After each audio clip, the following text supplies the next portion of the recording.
Our reports explore the Exxon Valdez, a decade after disaster.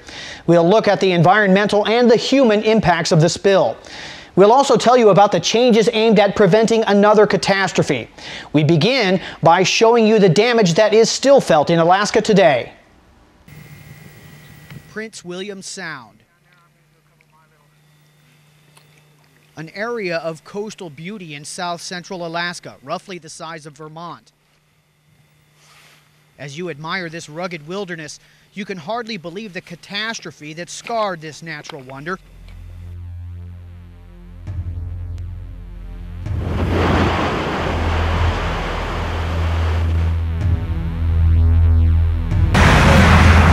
These are the images most people will forever associate with Prince William Sound.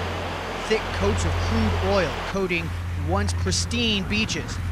Thousands of birds, sea otters, and other animals trapped, dying a slow and painful death. Up to 300,000 birds alone. After the spill, things sort of went down the tube. Cordova resident Ronald Anderson remembers what it was like. He was there. Now, the ecosystem is dead. After the Exxon Valdez ran aground on Bly Reef on March 24th of 1989, the oil followed ocean currents to the south and west in the Sound. In 4 days, the oil had traveled 40 miles, touching the northern tip of Knight Island.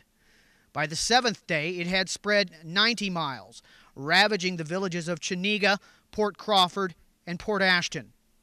By day 14, the spill stretched 180 miles, seeping into Resurrection Bay at Seward and damaging most of the eastern side of the Kenai Peninsula.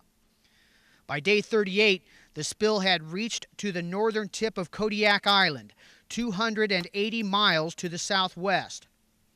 56 days after the spill, oil was still creeping southward, 470 miles away, and it would continue spreading for hundreds more miles along the Alaska Peninsula toward the Aleutian Island chain. When it was over, 1,300 miles of coastline would be oil. Exxon needed to hire dozens of local fishermen to collect dead wildlife. We picked up hundreds of dead birds and otters and almost everything there is. Well, it makes you pretty damn sad, but there's, you're just kind of wondering when it's going to stop. The spill devastated Alaska's fishing industry. 10 years and $1 billion later, much of the oil is gone, but you can still find it beneath the sands in places like Chiniga Bay, a native village of 90 people.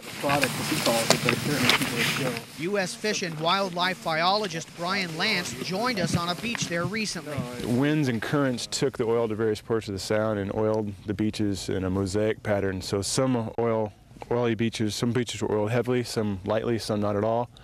And in particular, those beaches that were protected from wave action are where you're going to probably find residual oil. You might think the oil's cleaned up in Prince William Sound, but people here in Chiniga say that is definitely not the case. In fact, they say you can find plenty of oil in the rocks and on the beaches in some of the remote areas around here. In fact, this is a sample that was collected from a place called Sleepy Bay, about 5 miles from here 2 years ago.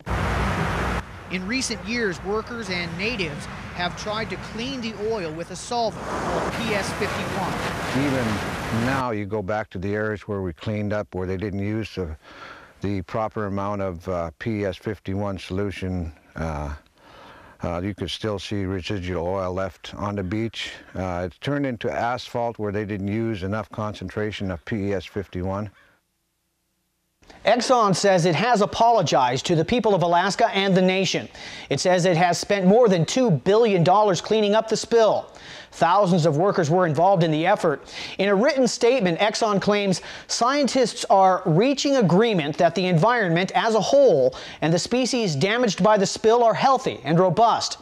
But the Oil Spill Trustee Council says only 2 species of wildlife have fully recovered from the spill. We'll have more on that in the coming week. Tomorrow, we'll show you how the spill has changed the lives of Alaskans who live in and around the Sound.